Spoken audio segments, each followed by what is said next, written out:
কথায় আছে একটা মানুষকে ধ্বংস করার জন্য তিনটা জিনিসই যথেষ্ট: টাকা, ক্ষমতা আর নারী। উইলিয়াম শেক্সপিয়ারের ওথেলো নামক উপন্যাসে বলেছিল তার দুটো চোখ ছিল আর তাই সে আমাকে পছন্দ করেছিল। আমাদের আজকের গল্পের সাথে উপন্যাসের এই লাইনের গভীর সম্পর্ক আছে, কারণ এই গল্পে আছে এমনই দুই চোখের গল্প যার নজর পড়তেই সাদাসিধে স্বপ্ন দেখা এক ছেলের জীবনে নেমে আসে গভীর অন্ধকারে মোড়ানো এক রাত। কথায় আছে রাত যত গভীর হয় ভোরের আলো ততই নিকটে আসে, কিন্তু এই গল্পে একেবারে উল্টো হয়। রাত যত গভীর হয় অন্ধকার ততই বাড়তে থাকে, কারণ ছেলেটার উপরে নজর পড়েছে সে তো আর সাধারণ কোনো মেয়ে না, শহরের মন্ত্রীর একমাত্র সুন্দরী রাজকন্যা। অদ্ভুত সব টুইস্ট আর সাসপেন্স নিয়ে কখন যে গল্পটা আপনাকে নিজের মধ্যে ডুবিয়ে দিবে আপনি টেরও পাবেন না। এমনই একটা একতরফা ভালোবাসা, প্রতিশোধ, প্রতিহিংসা আর সুন্দরী এক রাজকন্যার পাগলামিতে ভরা অসম্ভব সুন্দর ডার্ক কমেডির গল্প নিয়ে আজ এক্সপ্লেইন করব romantic crime thriller web series ये काली काली आंखें।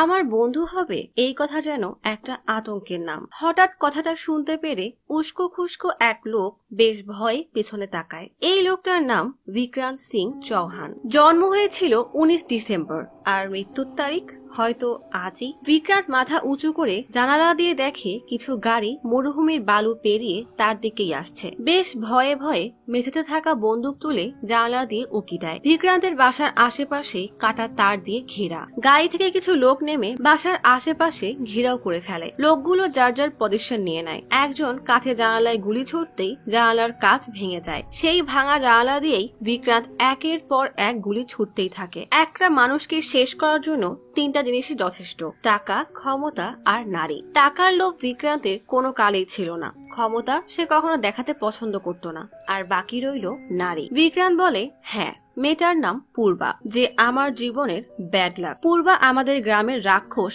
আখিরাজের চোখের মণি, তার একমাত্র মেয়ে। এই হলো আখিরাজ আওয়াস্তি, যে দেশের সবচেয়ে কুখ্যাত মন্ত্রী। ক্ষমতায় টিকে থাকার জন্য কারো জান নিতেও বিন্দু মাত্র বাধে না। আর এই ছেলেটা হলো আখিরাজের পালক পুত্র ধর্মেশ, যাকে গুন্ডাও বলা হয়। তবে ধর্মেশের মায়ের আসল পরিচয় আজ পর্যন্ত কেউ জানতেই পারেনি। আর এই দুজন মিলে পূর্বার খুশির জন্য বিক্রান্তের জীবনকে জাহান্নাম বানিয়ে দিয়েছে। বিক্রান্তের তখন 7 বছর বয়স যখন সে প্রথমবার পূর্বাকে দেখেছিল। আখিরাজের র্যালি হচ্ছিল আর বিক্রান্তের বাবা কাঁধে করে বিক্রান্তকে র্যালি দেখাচ্ছিল। পূর্বা সেদিন প্রথম বিক্রান্তকে দেখে চোখের পলকে ফেলছিল না। বেচারা বিক্রান্ত তখনই বুঝে গিয়েছিল এই মেয়ে সুবিধার না, তাই নেমে যেতে চেয়েছিল। কিন্তু বিক্রান্তের বাবা সূর্যকান্ত আখিরাজের হিসাব রক্ষক আর তার বিশাল বড় ভক্ত। দুর্ভাগ্যের বিষয় হলো পূর্বা আর বিক্রান্ত একই স্কুলে পড়ে, কারণ পূর্বার বাবাই বিক্রান্তকে এই স্কুলে ভর্তি করিয়েছে। তবে যখন যখন এই পূর্বা দিকে বিক্রান্ত তাকাতো বা পূর্বা কোনো কথা বলতো,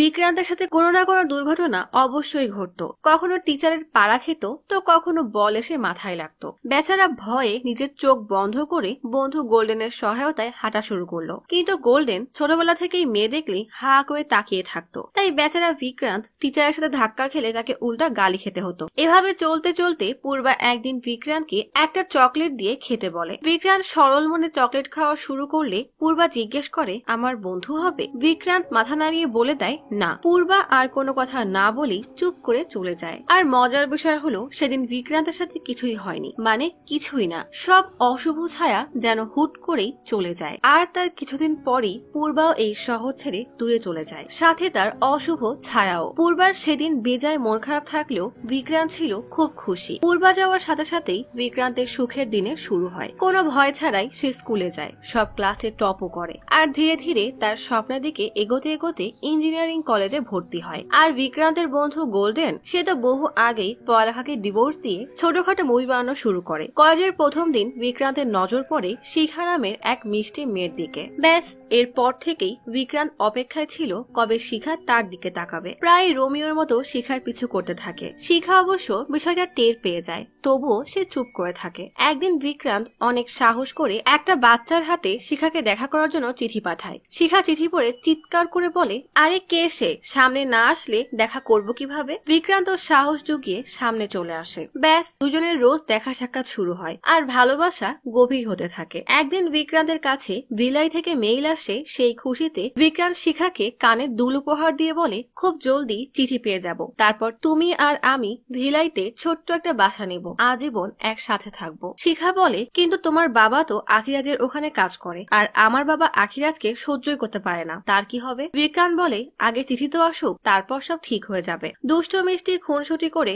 দুইজন নিজেদের সুন্দর ভবিষ্যতের প্ল্যান করতে থাকে। কিন্তু বিক্রান্ত তখন জানতো না তার ভাগ্য তখন তার জন্য অন্য প্ল্যান বানাচ্ছে। রাতে বাবা ভিকিকে জিজ্ঞেস করে, সারা জীবন কি এমন ঘুরে বেড়াবে, না কোনো কাজ করার প্ল্যানও আছে? ভিকি বলে, কেন? আমি তো বলেছি যে ভিলাই থেকে জয়েন লেটার আসার অপেক্ষায় আছি। বাবা বলে, কাল সকাল 10টায় আখিরাজের অফিসে আসবে। ভিকি অবাক হয়ে জিজ্ঞেস করে, কেন? এই বাসায় আবার আখিরাজের বিপক্ষে কেউ কোনো প্রশ্ন করলে তার উত্তর পাবে না, তাই বাবা মা দুইজনেই এক ঝাড়ি দিয়ে ভিকিকে চুপ করিয়ে দেয়। গোল্ডেন ভিকিকে আখিরাজের বাসার সামনে নামিয়ে দিয়ে বলে, তোর তো এখন ভাগ্যই খুলে গেল, আখিরাজের অফিসে কাজ করবি। ভিকি তার ছেলের ভাষায় বলে, তুই এখানেই দাঁড়া, আমি শুধু কোন রকমের মুখ দেখাবো আর চলে আসবো, এখানে চাকরি করার কোনো শখ আমার নেই। বলেই সিকিউরিটি গার্ডদের জিজ্ঞেস করে, অফিস কোন দিকে? তারা বলে, সোজা গিয়ে ডানে। ভিকি সেদিকে গেলে বাংলোর সুইমিং পুল এরিয়াতে চলে আসে। একটা মেয়েকে দেখে বিব্রত হয়ে বলে, আসলে আমি ইন্টারভিউ দিতে এসেছিলাম, ভুলে চলে এসেছি। মেয়েটা বলে, মেইন গেট থেকে সোজা দ্বিতীয় ডানে অফিস।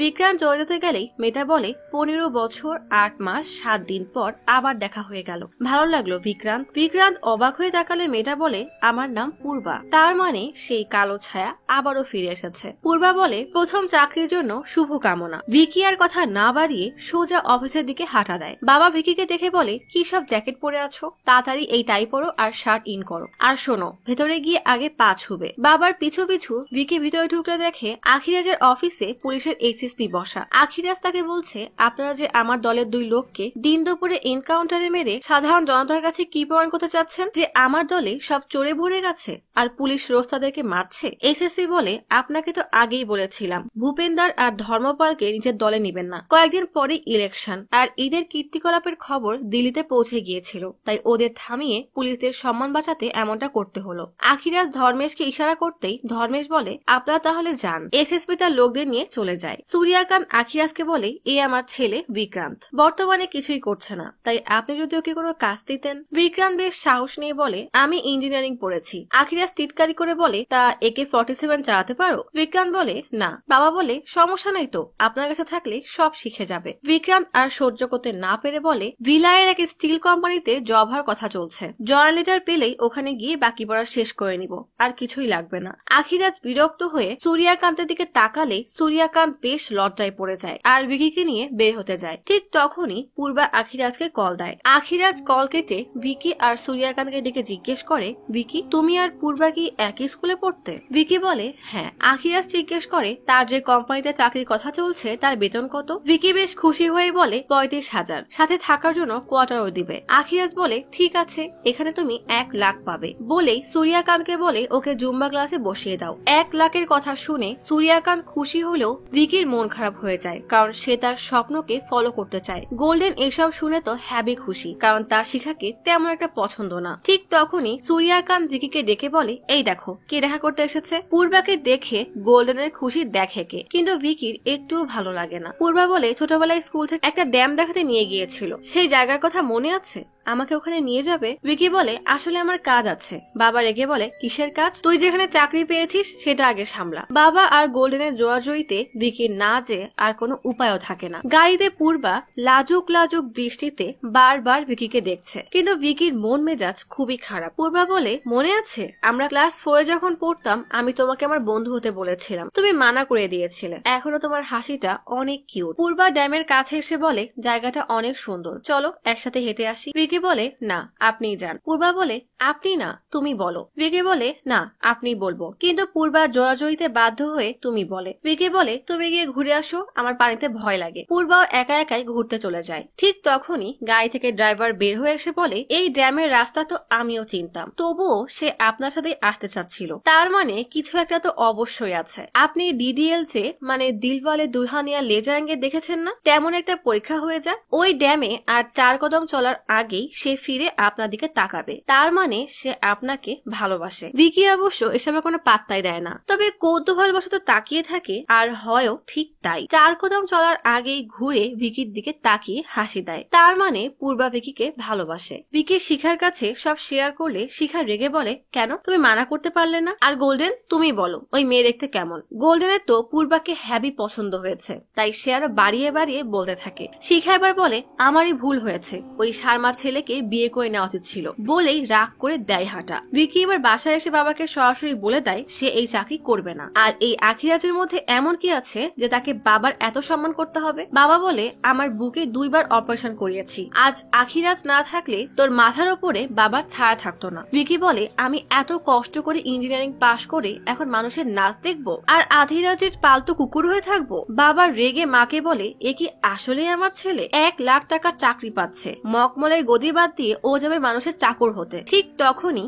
ভিকি ছোট বোন পল্লবী আসে আগুনে ঘি ঢালতে। পল্লবী বলে জানো মা, পূর্বা দিদি আমাকে কল দিয়ে ডেকে জুম্বা ক্লাসে 35,000 টাকা বেতনের চাকরি অফার করেছে। বাবা বলে দেখেছিস, তোর থেকে ছোট হয়েও তোর সমান টাকা কামাবে, আর তুই যে ডিগ্রির জন্য এত লাফাচ্ছিস সেই ডিগ্রিও ওই আধিরাজের জন্যই পেয়েছিস। ভিকি রেগে বলে নিজের যোগ্যতায় ডিগ্রি এনেছি, ওই আধিরাজ কিনে দেয়নি। মা বলে বাবা আর মেয়ে কি ভালো ভাবা যায়? ভিকি রেগে বলে তুমিও পূর্বার সাথে কথা বলে ওদের বাসায় থালা বাসন ধোয়ার কাজটা নিয়ে নাও, তাহলে পুরো পরিবার রাতারাতি বড়লোক হয়ে যাব। সবাই শুনে রাখো, আমি ওই অধিরাজের গোলামি করতে পারবো না, বলেই দেয় হাঁটা। বেচারা ভিকি সারা রাত আয়নার সামনে দাঁড়িয়ে রিহার্সেল করতে থাকে যে সে কিভাবে আধিরাজকে বলবে যে সে এই চাকরি করতে পারবে না। পরের দিন সকাল হতেই আধিরাজের বাংলোতে পৌঁছে সোজা আধিরাজের রুমে ঢুকতে গেলে দরজার বাইরে দাঁড়ানো এক গুন্ডা বলে ভেতরে গুরুত্বপূর্ণ মিটিং চলছে, ওখানে গিয়ে দাঁড়া। ভিকি এবার সাইডে দাঁড়িয়ে আবার রিহার্সেল শুরু করে দেয়। ঠিক তখনই বাইরে পাহাড়ে থাকা সেই গুন্ডার ফোনে কল আসলে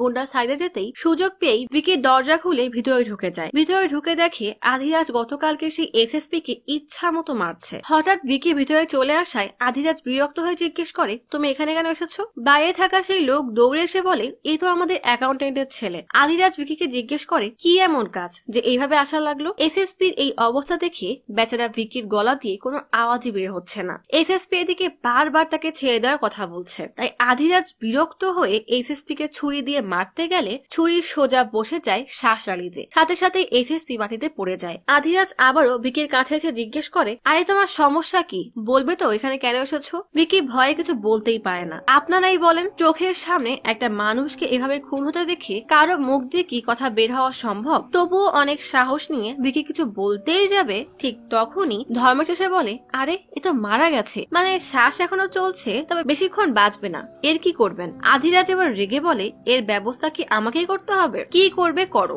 বলেই বের হয়ে যায়। ভিকি ঘটনার আকস্মিকতায় পাথরের মতো শক্ত হয়ে দাঁড়িয়ে থাকে। ধর্মেশ তার লোকদেরকে বলে যা ওটা নিয়ে আয়, আর লোকগুলো গিয়ে ইলেকট্রিক করাত নিয়ে চলে আসে। তারপর ইলেকট্রিক করাত চালু করে বলে এই যে ইঞ্জিনিয়ার সাহেব হাত ধরেন, এই থেকে কাটা শুরু করি। ভিকি ভয়ে এসএসপির হাত ধরে, আর ধর্মেশ জ্যান্ত মানুষের হাত কাটা শুরু করে। রক্ত ছিটে ভিকির মুখে লাগে। ভিকি শকের মধ্যে চলে যায়, তার মনে হতে থাকে চারিপাশের কিছুই যেন সে আর শুনতে পাচ্ছে না। লাশ কাটার শেষে ধর্মেশ আর দলের বাকি সবাই মিলে ভিকিকে নিয়েই বস্তা থেকে লাশের এক এক টুকরো বের করে নদীর বিভিন্ন জায়গায় ফেলতে থাকে। এইসব সহ্য করতে না পেরে ভিকি বমি করে দেয়। একজন ধর্মেশকে জিজ্ঞেস করে একে সাথে আনার কি দরকার ছিল? ধর্মেশ বলে ওকে এত ভয় দিব যে ও যেন মুখ খোলার সাহস না করে। এবার সবাই মিলে ভিকিকে ওই বস্তায় হাত দিয়ে লাশের টুকরো পানিতে ফেলতে বাধ্য করে। এসব দেখে ভিকির বমি করতে করতে অবস্থা নাজেহাল হয়ে যায়। কাজ শেষে ভিকির মুখ থেকে রক্ত মুছে তাকে পূর্বার জুম্বা ক্লাসের সামনে নামিয়ে দিয়ে চলে যায়। ভিকির এমন নাজেহাল অবস্থা হয়েছে যে সে কোনো মতে দুলতে দুলতে পূর্বার সামনে এসেই অজ্ঞান হয়ে মাটিতে পড়ে যায়। ভিকির খবর পেয়ে শিখা দৌড়ে ভিকির বাসার দিকে যেতে থাকে। এদিকে ভিকি গত 24 ঘন্টায় খুব ভালোভাবে বুঝে গেছে ভবিষ্যতে তার কি হতে চলেছে। পূর্বা নামের এই বাবার রাজকুমারী ভিকিকে চিবিয়ে খেয়ে ফেলবে, কিন্তু ভিকির নীরবে দেখা ছাড়া আর কোনো উপায় থাকবে না। পূর্বা পূর্বা বিক্রান্তকে তার বাসায় নিয়ে এসেছে। পূর্বা বলে, তোমাকে অমন অবস্থায় দেখে আমার তো দম আটকে গিয়েছিল। ছোটবেলায় স্কুলে তোমার কিছু হলে, তুমি কোনো আঘাত পেলে বা তোমার জ্বর হলেও আমার এমন অস্থির লাগতো। ঠিক তখনই শিখা এসে দেখে পূর্বা বসে আছে। পূর্বাকে দেখে শিখা রেগে সেখান থেকে বের হয়ে যায়। পূর্বা সেদিকে তাকিয়ে কাউকে না দেখে জিজ্ঞেস করে, তুমি কি কাউকে ভালোবাসো? বিক্রান্ত ভাবে শিখার কথা বললে ওরা হয়তো শিখাকে মেরে ফেলবে, তাই বিক্রান্ত বলে, না এমন কেউ নেই। এই কথা শুনে পূর্বা খুশি হয়ে বলে, তোমাকে আমার এত কেন ভালো লাগে জানো? কারণ স্কুলে সবাই আমার বন্ধু হতে চাইলেও তুমি কিন্তু চাইতে না আমার বন্ধু হবে। বিক্রান্ত কি জবাব দেবে নিজেই ভেবে পায় না। পূর্বা একটা খাম দিয়ে বলে, এরপর নিশ্চয়ই হবে, বলেই সে চলে যায়। পূর্বা যেতেই গোল্ডেন লাফিয়ে এসে বিক্রান্তকে বলে, তোর তো লটারি লেগে গেল। বিক্রান্ত শিখাকে ডাকতে বললে গোল্ডেন বলে, আরে তুই আধি রাজের মেয়েকে বাদ দিয়ে কি এক সাধারণ মেয়ের পিছে পড়ে আছিস? আগে খামটা খুলে দেখতো কি আছে। খামটা খুলে বিক্রান্ত দেখে সে ভিলায়ের চাকরি থেকে রিজেক্ট হয়ে গেছে। বিকির মাথায় যেন আকাশ ভেঙে পড়ে। রাতে আধিরাজের বাড়িতে গানের আসর বসেছে। বাবার সাথে পূর্বাও বসে আছে। একজন এসে বিক্রান্তের আসার খবর দিলে পূর্বা বিক্রান্তকে নিয়ে একটা ফাঁকা জায়গায় আসে। বিক্রান্ত বলে, পূর্বা আমার ভিলায়ের চাকরিটা ফিরিয়ে দাও, আমি তোমার এই জুম্বা ডান্সের ক্লাস সামলাতে পারবো না। পূর্বা বলে, আমি তো তোমার চাকরি নেইনি, আর কেন সামলাতে পারবে না? বিক্রান্ত বলে, আমি ইঞ্জিনিয়ারিং জুম্বা ক্লাস সামলানোর জন্য পড়িনি, আমি আরেকটা কোম্পানির সাথে কথা বলেছি, ওদের বেতন কম, কিন্তু আমাকে 1 বছর পর লন্ডনে পাঠিয়ে দিবে, এরপর ওখানে আমি MBA করব। পূর্বা বলে, এরপর তুমি আর লন্ডন থেকে ফিরবে না তাই না? বিক্রান্ত বলে, হয়তো ফিরবো না। পূর্বা বলে, ঠিক আছে যাও। বিক্রান্ত সোজা শিখার বাসার দেওয়াল টপকে বাসা জানালায় হাজির হয়। শিখাকে শর্মাজি আর তার পরিবার দেখতে এসেছে। শর্মাজি ছেলের সাথে শিখার বিয়ের কথা চলছে। বিক্রান্তের মেসেজ পেয়ে সে বাইরে আসতে দেখে বিক্রান্ত রান্নাঘরে জানালার বাইরে দাঁড়িয়ে আছে। বিক্রান্ত জানায় তার দিল্লির জবটা হয়ে গেছে, কিন্তু শিখার রাগ দেখিয়ে বলে, এখানে কেন এসেছো? যাও গিয়ে পূর্বাকে বলো। শিখার মা চলে আসলে বিক্রান্ত সেই সুযোগে শিখার হাতে আংটি পরিয়ে দিলে শিখার রাগ কমে যায়। টিভিতে SSP দুষ্যন্তের মিসিং নিউজ দেখাচ্ছে। ড্রিঙ্কস করতে করতে ধর্মেশ আর আধিরাজ সেই নিউজ দেখছিল। পূর্বা পাশ দিয়ে যাওয়ার সময় পূর্বার মনময় দেখে আধিরাজ জিজ্ঞেস করে, কি হয়েছে? কিন্তু পূর্বা বলে, কিছুই হয়নি বলেই চলে যায়। এদিকে বিক্রান্তকে ফোনে শিখার সাথে কথা বলতে দেখে পল্লবী দৌড়ে সেই খবর জানাতে বাবার কাছে চলে যায়। বিক্রান্ত তার পিছু পিছু যায়। চিৎকার চেঁচামেচি শুনে সূর্যকান্ত বাইরে এসে দুজনকে দেয় এক ধমক। বাসার সবাইকে খুশি দেখে আধিরাজের লোক কোথাও একটা কল দিয়ে বলে, এখন সময় হয়েছে। সাথে সাথেই বিক্রান্তের বাসার কারেন্ট চলে যায়। বিক্রান্তের বাসা বাদে আশেপাশের সব জায়গায় বিদ্যুৎ আছে। বিক্রান্ত লাইন ঠিক করার চেষ্টা করলে সূর্যকান্ত কারেন্টের লোকদের কল করলে তারা বলে, আপনারা হয়তো বিল পরিশোধ করেননি। বিক্রান্তের মা ওয়াশরুম থেকে চিৎকার করে বলে, পানিও বন্ধ হয়ে গেছে। সূর্যকান্ত বিরক্ত হয়ে দেখে ফোনের নেটওয়ার্কও কাজ করছে না। বিক্রান্ত আর শিখা পানি আর বিদ্যুতের সব অফিসে চক্কর লাগাতে থাকে, কিন্তু সবাই বিভিন্ন অজুহাত দিচ্ছে। এদিকে দিল্লি থেকে ইমেল আসে যে বিক্রান্তের চাকরি হয়নি। ঠিক তখনই সেখানে গোল্ডেন এসে বলে সূর্যকান্ত তাকে কল করে বিক্রান্তকে এখনই বাসায় যেতে বলেছে। বিক্রান্ত আর এক মুহূর্ত অপেক্ষা না করে বাসায় যায়। বিক্রান্ত বাসায় ফিরে দেখে পুলিশ আর কোর্টের কিছু লোক এসে বলছে সূর্যকান্ত নাকি 700 স্কয়ার ফিট জায়গা অবৈধভাবে দখল করে আছে, তাই তার বিরুদ্ধে লিগ্যাল নোটিশ এসেছে। সূর্যকান্ত দলিল দেখিয়ে বলে, 100 বছরের পুরনো বাড়ি, এটা অবৈধ হলো কিভাবে? কোর্টের লোক বলে, এটা জানি না, তবে কালকে দেখা না করলে পুলিশ এসে ধরে নিয়ে যাবে। লোকটা বিক্রান্তকে বলে, তুমি তো বুদ্ধিমান, কেন নিজের পরিবারকে বিপদে ফেলছো? একবার ভেবে দেখো তোমার কি করা উচিত। বিক্রান্ত আর এক মুহূর্ত অপেক্ষা না করে পূর্বার জুম্বা ক্লাসে আসে। বিক্রান্তকে দেখে পূর্বা নিজের কাজ রেখে জিজ্ঞেস করে, কি চাই? বিক্রান্ত বলে, আমার চাকরি ফেরত চাই। পূর্বা বলে, কিন্তু তুমি তো দিল্লি যাচ্ছিলে, আমিও ভেবে দেখলাম সেটাই তোমার জন্য ভালো হবে। বিক্রান্ত বলে, তুমি বলেছিলে আমার প্রয়োজনে তুমি আমাকে সাহায্য করবে, আমি নিজের জব ফেরত চাই। পূর্বা বলে, তুমি নিশ্চিত তো? বিক্রান্ত বলে, হ্যাঁ। পূর্বা বিক্রান্তকে বাইরে পাঠিয়ে আধিরাজের সাথে কথা বলে বিক্রান্তকে ভেতরে ডেকে বলে, এখন থেকে তুমি অ্যাকাউন্ট ডিপার্টমেন্ট সামলাবে। বাবা তো রাজি হচ্ছিল না, শুধু তোমার বেতন 30,000 হবে। বিক্রান্ত কিছুটা অবাক হয়ে বলে, 1 লাখ থেকে সোজা 30,000 বেতন নামিয়ে দিল? তবে বিক্রান্তের কাছে কোনো উপায় না থাকায় ধন্যবাদ বলে সেখান থেকে বের হয়ে যায়। সাথে সাথেই বিক্রান্তের বাসায় কারেন্ট, নেটওয়ার্ক, পানি সব ফিরে আসে। বিক্রান্ত রাগে গোল্ডেনের বাসায় যায়। গোল্ডেন দেখে বিক্রান্ত প্রচন্ড রেগে আছে। বিক্রান্ত বলে, শহরে এত মানুষ থাকতে পূর্বাকে আমার পেছনে পড়তে হলো। বিক্রান্ত হতাশ হয়ে শিখার সাথে দেখা করতে আসে। শিখা মন মরা হয়ে বলে, ওই মেয়েটা আমাদেরকে একসাথে থাকতে দিবে না। বিক্রান্ত শিখার হাত ধরে বলে,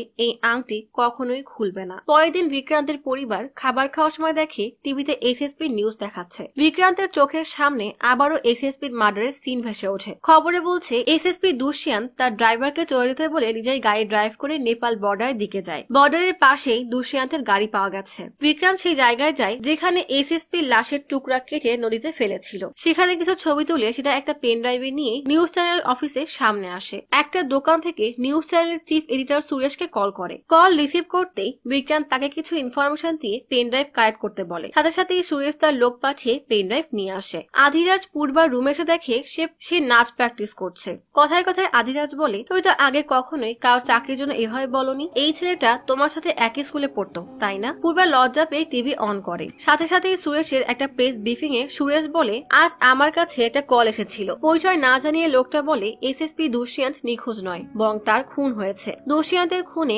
আধিরাজের হাত আছে। তিনি নিজে দাঁড়িয়ে থাকা অবস্থায় তার অফিসে এই খুন করা হয়েছে। খুনের পর দুষ্যন্তের লাশ টুকরো টুকরো করে নদীতে ফেলে দেওয়া হয়েছে। খবরটা দেখে আধিরাজ ভীষণ রেগে যায়। সামনে নির্বাচন, আর এই সময় এই খবর ছড়িয়ে গেলে সে এবার এই ইলেকশনে নিশ্চিত হেরে যাবে। সব নিউজ চ্যানেলের সাংবাদিক আধিরাজের কার্যালয়ের সামনে জড়ো হতে থাকে। বিজ্ঞানের দেওয়া তথ্য অনুযায়ী সেই জায়গাগুলো থেকেই দুষ্যন্তের লাশের অংশ খুঁজে পাওয়া যায়। উপর মহল থেকে আধিরাজকে জানানো হয় আধিরাজ যেন চুপ থাকে আর এইসব কিছু অস্বীকার করে। আর এটা যেহেতু আধিরাজের অফিসের লোক ছাড়া আর কারো জানা সম্ভব নয়, তার মানে এই খবর আধিরাজের অফিসের কেউই দিয়েছে। আধিরাজ প্রচুর রেগে বলে, কে করেছে? ধর্মেশ এগিয়ে এসে আধিরাজকে শান্ত করে বলে, সেদিন তো আমিই ছিলাম, আর এরা সবাই আমাদের বিশ্বস্ত। আধিরাজ মাথা নাড়িয়ে চলে যায়। ধর্মেশ কিছু একটা ভেবে বিক্রান্তকে তুলে আনার জন্য লোক পাঠায়। বিক্রান্তকে নিয়ে আসলে ধর্মেশ বলে, এই 2 দিন কোথায় ছিলে? বিক্রান্ত বলে, আপনার বোনের সাথে। ধর্মেশ বলে, কাকে তুমি কিছু বলেছো? বিক্রান্ত বলে, আমি আবার কি বলবো? ধর্মেশ বলে, আমাকে বোকা ভেবো না। তাদের কথার মাঝেই সেখানে সূর্যকান্ত আসে। ধর্মেশ তার লোকদেরকে বিক্রান্তকে বাইরে নিয়ে যেতে বলে। বিক্রান্তকে বাইরে এনে চারপাশে ধর্মেশের লোকজন ঘিরে ধরে। কিছুক্ষণ পর সেখানে ব্যান্ড পার্টি আসে।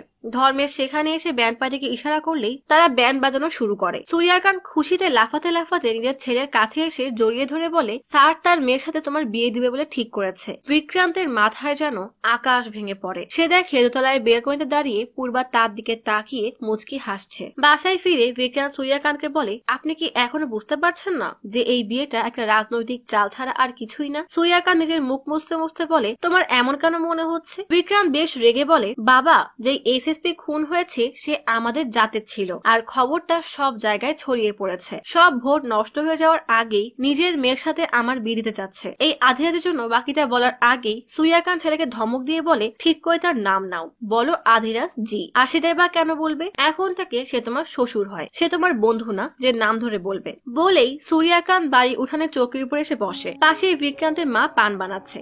বিক্রান্ত বলে, আপনার এই আধিরাজটির চক্করে পড়ে আমার জীবন কুকুরের মতো হয়ে যাবে। সূর্যকান্ত বলে, কেন? তুমি ছাড়া কি এই তল্লাটে আর ভালো ছেলে নেই? বিক্রান্ত বলে, না নেই। ছোট থেকেই আমি ক্লাসে ফার্স্ট হয়ে এসেছি, আর এটা তার মেয়ে খুব ভালো করে জানে। সূর্যকান্ত বলে, তাহলে তো মিলেই গেল। ছোট থেকে তোমাকে দেখে বড় হয়েছে, তাই হয়তো তোমার প্রেমে পড়ে গেছে। কোনো রাজনৈতিক চাল এখানে নেই। বিক্রান্ত এবার রাগে বলে, আমি ওকে ভালোবাসি না, আমি শিখাকে ভালোবাসি। সূর্যকান্ত বলে, কে? ওই আগারওয়ালের মেয়ে? বিক্রান্ত বলে, হ্যাঁ, আমি ওকে এক কাপড়ে এই বাড়িতে নিয়ে আসবো। সূর্যকান্ত রেগে বলে, ওদের কিছু আছে যে দেবে? বিক্রান্তের মা কান্নাকাটি শুরু করে দেয়। সূর্যকান্ত চিৎকার করে বলে, আমি নিজেকে শেষ করে দেব, তাও ওর সাথে বিয়ে হতে দিব না। চিৎকার চেঁচামেচি শুনে পল্লবী বাইরে এসে জিজ্ঞেস করে, এখানে কি হয়েছে? মেয়ের কথায় পাত্তা না দিয়ে সূর্যকান্ত বিক্রান্তকে বলে, দেখ, এসব ভালোবাসা দিয়ে কিছুই হবে না। তোমার বয়সী ছেলেদের 2টা বাচ্চা হয়ে গেছে। বিক্রান্ত বলে, মা তুমি বাবাকে কিছু বোঝাও। বিক্রান্তের মা বলে, আমি শুধু এটাই জানি, বিয়ে তাকেই করো যাকে তুমি ভালোবাসো। এর চাইতে ভালো তাকেই বিয়ে করো যে তোমাকে ভালোবাসে।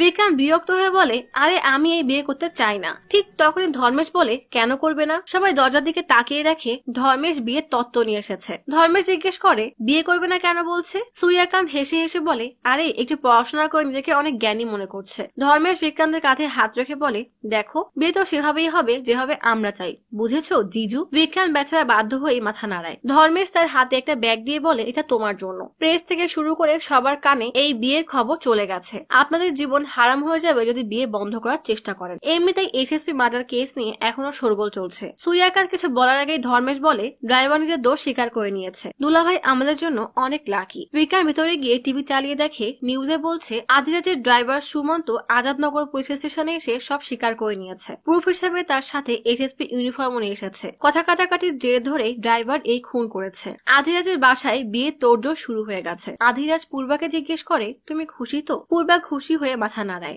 আধিরাজ বলে, তোমার খুশি আমার কাছে সব কিছু হলে সেটা আমি দেখে নিব। শিখা নিউজ দেখে বিক্রান্ত আর পূর্বার বিয়ের ব্যাপারে জানার পরে বিক্রান্তের কল রিসিভ না করলে বিক্রান্ত শিখার বাসায় দেখা করতে যায়। বিক্রান্তকে দেখে শিখা উপরে চলে যেতে গেলে বিক্রান্ত তার পিছু পিছু যায়। শিখাকে বোঝানোর চেষ্টা করলে তখনই বিক্রান্ত আর শিখাকে শিখার বাবা দেখে নেয়। ভেতরে এসে শিখার বাবা বেশ শান্ত গলায় বলে, আমি এখন সমাজকে কি বলবো, আর তোমার সাথে তো আদিরাজের মেয়ের বিয়ে হচ্ছে। বিক্রান্ত বলে, কিন্তু সেটা জোর করে, আমি তো শিখাকে বিয়ে করতে চাই, আমি ওকে সত্যি অনেক ভালোবাসি। শিখা নিজের হাতের রিং দেখিয়ে বলে, আমাদের এঙ্গেজমেন্টও হয়ে গেছে। শিখার বাবা বলে, এখন যদি আমরা শিখার বিয়ে 6 মাস পিছিয়েও দেই তাতেও কোনো লাভ নেই। তুমি আদিরাজের মেয়েকে বিয়ে করছো এটা পুরো শহর জানে, আর তুমি আদিরাজের মুখের উপরে কিছু বলতেও পারবে না। কিছুক্ষণ ভেবে শিখার বাবা বলে, একটাই উপায় আছে, এমন কিছু করতে হবে যেন আদিরাজ নিজেই এই বিয়ে ভেঙে দেয়। এলাকার প্রজেক্টরে গোল্ডেন আর বিক্রান্ত সিনেমা দেখছে। বিক্রান্ত গোল্ডেনের সাথে দেখা করতে আসে। বিক্রান্তের মন খারাপ দেখে গোল্ডেন বলে, আরে পূর্বাকে বিয়ে করে নে, 5 স্টার হোটেলে ঘুরবি, আর কি চাই জীবনে। বিক্রান্ত কিছু একটা ভেবে গোল্ডেনকে টেনে নিজের বাসায় নিয়ে আসে। বিক্রান্ত বলে, শোন, তোর গার্লফ্রেন্ড আর আমার কিছু ছবি ভাইরাল হয়ে গেলে আদিরাজ নিজেই বিয়ে ক্যান্সেল করে দিবে। প্ল্যান অনুযায়ী গোল্ডেনের গার্লফ্রেন্ড আর বিক্রান্তের কিছু ফেক ছবি তুলে সেটা নিউজ চ্যানেলে পাঠিয়ে দেয়। পরের সকালে বিক্রান্ত ঘুম থেকে উঠে সব খবরের কাগজ খুঁজতে থাকে, কিন্তু এরকম কোনো নিউজ দেখতে না পেয়ে ভীষণ অবাক হয়ে যায়। এরপর গোল্ডেনের বাসায় বসে এক এক করে সব নিউজ চ্যানেল দেখলেও কোথাও এমন কোনো নিউজ না দেখে রেগে আদিরাজের বাসায় চলে আসে। আদিরাজ আর ধর্মেশ একটা মিটিং এ ছিল। একজন এসে ধর্মেশ বিক্রান্তের খবর দিলে আদিরাজ বিক্রান্তকে বলে, বাইরে দেখো, সাংবাদিকরা আছে, নিজের বিয়ে তারিখ জানিয়ে দাও। বিক্রান্ত বলে, আমি আপনার সাথে কিছু কথা বলতে চাই। আদিরাজ বলে, কথা পরে হবে, আগে সবাইকে গিয়ে বলো ছোট থেকে কিভাবে পূর্বার সাথে তোমার পরিচয়। রাজনীতিতে মানুষকে দেখানোটাই সব থেকে জরুরি, আর এখন থেকে তোমাকে এসব বুঝতে হবে, কারণ তুমি আমাদের পরিবারের একজন হতে যাচ্ছ। বিক্রান্ত বলে, আমি এই বিয়ে করতে চাই না। সেখানে থাকা সবাই বেশ অবাক হয়ে যায়। ধর্মেশের ইশারায় সবাই রুম থেকে বেরিয়ে যায়। আদিরাজ জিজ্ঞেস করে, বিয়ে কেন করবে না? বিক্রান্ত বলে, আমি অন্য একজনকে ভালোবাসি। আদিরাজ বলে, তাহলে সেটা আগে কেন বলনি? বিক্রান্ত ভয়ে ভয়ে বলে, কেউ আমাকে জিজ্ঞেস করেইনি, আর আমিও বলার সুযোগ পাইনি। আদিরাজের কথা মতো বিক্রান্ত তার পাশে গিয়ে বসে। মেয়েটাকে জিজ্ঞেস করলে বিক্রান্ত বলে, ও মাথুরায় থাকে, আমাদের 2 বছর আগে ফেসবুকে পরিচয়। আদিরাজ ধর্মেশকে বলে, তুমি প্রেসকে বলে দাও এই ছেলে মাঙ্গলিক। বিক্রান্ত বলে, কিন্তু আমি তো মাঙ্গলিক না। আদিরাজ বলে, তুমি যেই ক্ষতি করেছো সেটা তো সামলাতে হবে। আজকে এঙ্গেজমেন্ট হবে আর বিয়ের ডেট পরে জানিয়ে দেওয়া হবে। বিক্রান্ত এঙ্গেজমেন্ট আজ হবে শুনে কিছুটা অবাক হয়ে গেলে আদিরাজ বলে, সব আয়োজন হয়ে গেছে, আজ এঙ্গেজমেন্ট হোক, কদিন পর না হয় কোনো কারণ দেখিয়ে বিয়ে ভেঙে দিব, ততদিন যেন পূর্বা কিছু না জানতে পারে। সেখান থেকে বেরিয়ে বিক্রান্ত শিখাকে কল করে সব জানিয়ে দেয়। কলিং বেলের শব্দে শিখা ফোন রেখে দরজা খুললে সাথে সাথে কিছু লোক শিখার বাসায় ঢুকে তার উপরে হামলা করে তাকে মারতে শুরু করে। এদিকে বিক্রান্ত বাসায় এসে দেখে পুরো বাসা সাজানোর কাজ চলছে। পল্লবী বিক্রান্তকে উপরে নিয়ে গিয়ে একটা ঘরে বন্ধ করে দেয়। অপরদিকে শিখা ওই লোকদের থেকে বাঁচার জন্য রান্নাঘরে জানালা দিয়ে নিচে নেমে আসে। বিক্রান্ত ঘরে ঢুকে দেখে একটা বোরখা পরা মেয়ে দাঁড়িয়ে আছে। মেয়েটা এগিয়ে এসে নিজের নিকাব খুলে দেখা যায় পূর্বা বিক্রান্তের সাথে লুকিয়ে দেখা করতে এসেছে। পূর্বা বলে, অনেক কষ্টে তোমার সাথে লুকিয়ে দেখা করতে এসেছি,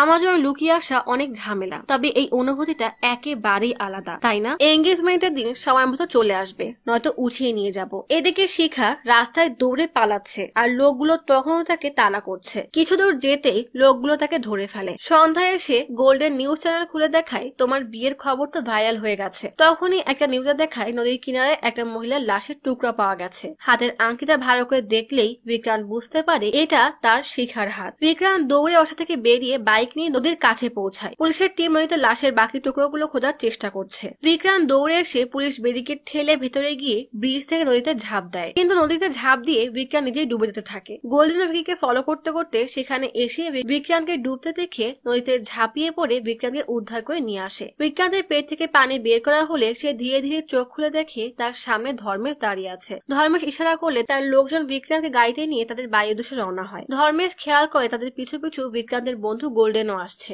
তাই সে গাড়ি থামিয়ে একটু পেছনে নিয়ে গোল্ডেনের দিকে কয়েকটা গুলি করে। শিখার মৃত্যুতে বিক্রান্ত এতটাই শক পেয়েছে যে সে কিছুই বলতে পারছে না। মেয়ের বিয়ের খুশিতে আখিরাজের বাড়িতে নাচ গান চলছে। বিক্রান্তের পরিবারের সবাই এসে গেছে। বিক্রান্তকে ভেতরে নিয়ে গিয়ে তৈরি করে আধিরাজের সামনে আনা হয়। বিক্রান্ত যেন জীবিত লাশের মতো হয়ে গেছে। আধিরাজ ল্যাপটপে বিক্রান্ত আর গোল্ডেনের গার্লফ্রেন্ড এসে ছবি দেখিয়ে বলে, এটাকে। বিক্রান্ত বলে, ওর এসবের সাথে কোনো লেনদেন নাই, এর সাথে এই মেয়ের কোনো সম্পর্ক নেই। আধিরাজ বলে, তাহলে এমনিতেই এমন ছবি তুলেছে? আমিও এক সময় তোমার বয়সী ছিলাম, আমি এসব বুঝি। এই ছবিটা সুরেশ বাবুর কাছে না গিয়ে অন্য কারোর কাছে গেলে হয়তো অনেক বড় ক্ষতি হয়ে যেত। বিক্রান্ত কিছু না বলে নীরবে চোখের পানি ফেলছে। আধিরাজ ধমক দিয়ে বলে, একটা কথা শুনে রাখো, তুমি শুধুমাত্র পূর্বার। ঠিক তখনই সেখানে পূর্বা আসে। নিউজে দেখা নদীর সে মেয়ের কথা জিজ্ঞেস করলে আধিরাজ বলে, বিকির সাথে এটা নিয়ে কথা বলছিলাম। পূর্বা এগিয়ে এসে বিক্রান্তের সামনে দাঁড়িয়ে বাকি সবাই সবাইকে চলে যেতে বলে। সবাই চলে যেতেই পূর্বা বিক্রান্তকে জিজ্ঞেস করে এই মেয়েটা তোমার কে হয় যার জন্য তুমি নদীতে ঝাঁপ দিলে। আধিরাজ মেয়েকে বোঝাতে গেলে পূর্বা তাকে থামিয়ে বিক্রান্তের কাছে সত্যিটা জানতে চায়। বিক্রান্ত বলে আমার বন্ধু ছিল।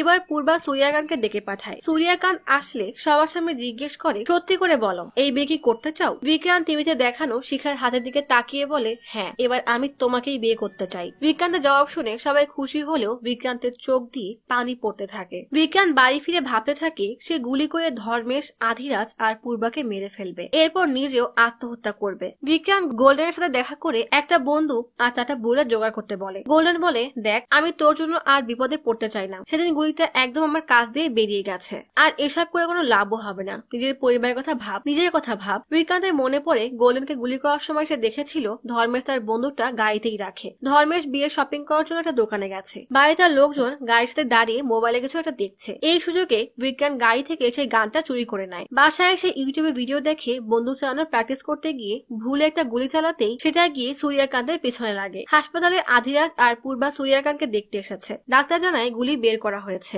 আধিরাজ বিয়ের তারিখ পেছাতে চাইলে সূর্যকান্ত ব্যথায় ছটফট করতে করতে বলে আমি শুয়ে শুয়ে বিয়ে দেখবো, তাও বিয়ের তারিখ পেছানোর দরকার নেই। সবার কথার মাঝে বিক্রান্ত কয়েকবার পূর্বার দিকে তাকায়। আধিরাজ সেখানে থাকা পুলিশ ইন্সপেক্টরকে বলে যদি চাও তোমার প্রমোশন হোক তাহলে খুঁজে বের করো এটা কে করেছে। আধিরাজ যাবার সময় পূর্বা বলে বাবা তুমি যাও, আমি পরে আসছি। পূর্বা এসে বিক্রান্তকে বলে আমাকে দেখছিলে তাই না? বিক্রান্ত বলে না। এরপর কিছু একটা ভেবে সেই পূর্বাকে বলে আমার সাথে নদীর ধারে যাবে, একটু পরেই ভোর হবে, ভালো লাগবে। পূর্বাও খুশি মনে রাজি হয়ে যায়। বিক্রান্ত পূর্বাকে নিয়ে নদীর ধারে একই জায়গায় আসে যেখানে শিখার লাশ পাওয়া গিয়েছিল। পূর্বার ব্রিজের দিকে এগিয়ে গেলে বিক্রান্ত কোমর থেকে বন্দুকটা বের করে হাতে নেয়। ব্রিজে যেতে যেতে মনে মনে সে পূর্বাকে মারার জন্য সুযোগের অপেক্ষায় ছিল। বিক্রান্ত তাকে ঘুরতে নিয়ে এসেছে শুনে এই খুশিতে পূর্বা বিক্রান্তকে জড়িয়ে ধরে, কিন্তু পূর্বা বুঝতে পারে বিক্রান্তের হাতে বন্দুক আছে, তাই বন্দুকটা নিয়ে বলে এটা তোমার কাছে কি করছে, বাবা দিয়েছে। পূর্বা আকাশে একটা গুলি ছুলে দেখে এটা সত্যিই গুলি আছে। পূর্বা বলে চলো আমরা রাশিয়ান রুলেট খেলি, একবার তুমি নিজেকে গুলি করবে আর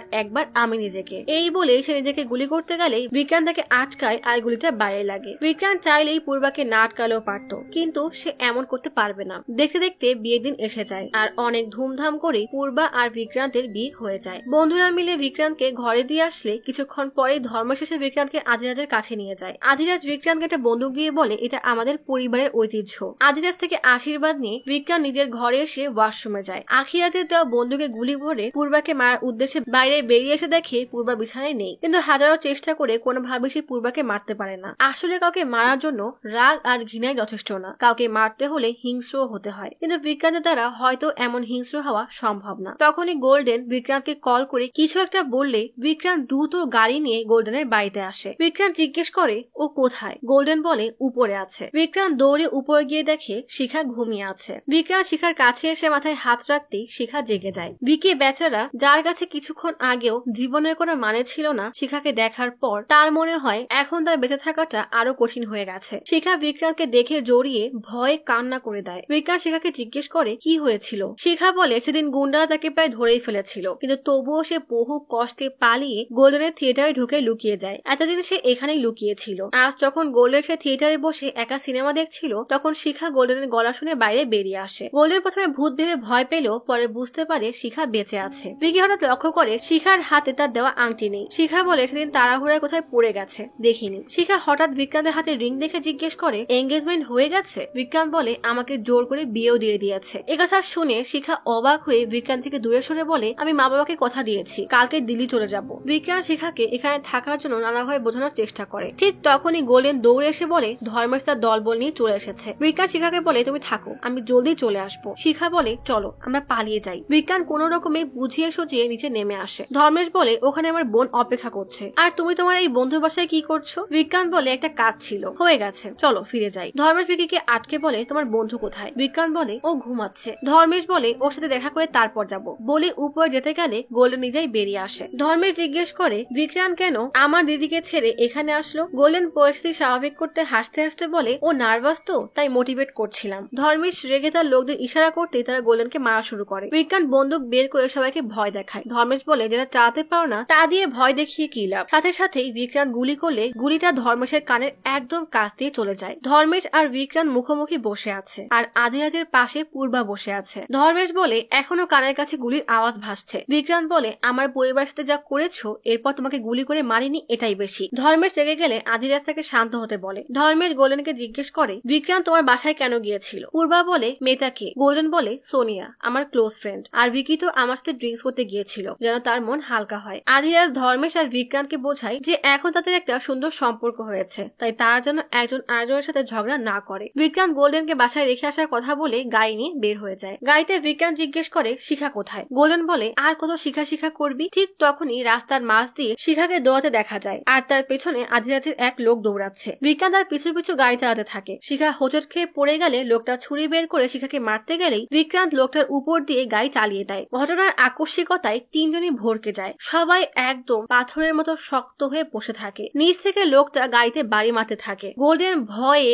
ঘৃণায় কোন রকমে বলে, লোকটা নিচে এখনো বেঁচে আছে। লোকটার অবস্থা খুবই খারাপ। সে কোন রকমের নিঃশ্বাস নিচ্ছে দেখে তিনজন মিলে লোকটাকে একটা হাসপাতালের সামনে রেখে চলে যেতে গেলেই হাসপাতালের দারোয়ান তাদেরকে দেখতেই তারা দুইজন তাড়াতাড়ি গাড়িতে উঠে চলে যায়। মাঝ রাস্তায় গোল্ডেন গাড়ি থামাতে বললে গাড়ি থেকে নেমে হাঁটা শুরু করে। ভিকি বারবার গোল্ডেনকে ডাকতেই থাকে। গোল্ডেন আর সহ্য করতে না পেরে চিৎকার করে বলে, তুই চাচ্ছিসটা কি? দুনিয়াতে তুই একা না যার স্বপ্ন ভেঙেছে, তাই বলে কি খুন করা শুরু করবি? তাহলে এক এক করে সবাইকে মেরে ফেল। তুই ধীরে ধীরে তাই হয়ে যাচ্ছিস যা আমি সব থেকে বেশি ঘৃণা করি। ঠিক তখনই পূর্বা কল দিলে ভিকি বলে, একটু পরেই বাসায় ফিরবো। গোল্ডেন আর কিছু না বলে চুপচাপ হেঁটে চলে যায়। ভিকিও আর তাকে থামায় না। ভিকি শিখাকে নিয়ে বাস স্টেশনে চলে আসে। টিকিট কেটে আবার গাড়িতে ফিরে আসে। শিখা চুপচাপ বসে আছে। ভিকি শিখাকে বলে, যাই হোক না কেন আমার দেওয়ার কথা আমি কখনোই ভুলবো না শিখা। শিখা গাড়ি থেকে বের হওয়ার আগেই সেখানে পুলিশ আর ধর্মেশের কিছু লোক চলে আসে। পুলিশ এসে ভিকিকে বলে, বাসার সবাই ভিকির জন্য চিন্তা করছে। ভিকি বলে, আপনারা যান, আমি আসছি। কিন্তু অফিসার বলে,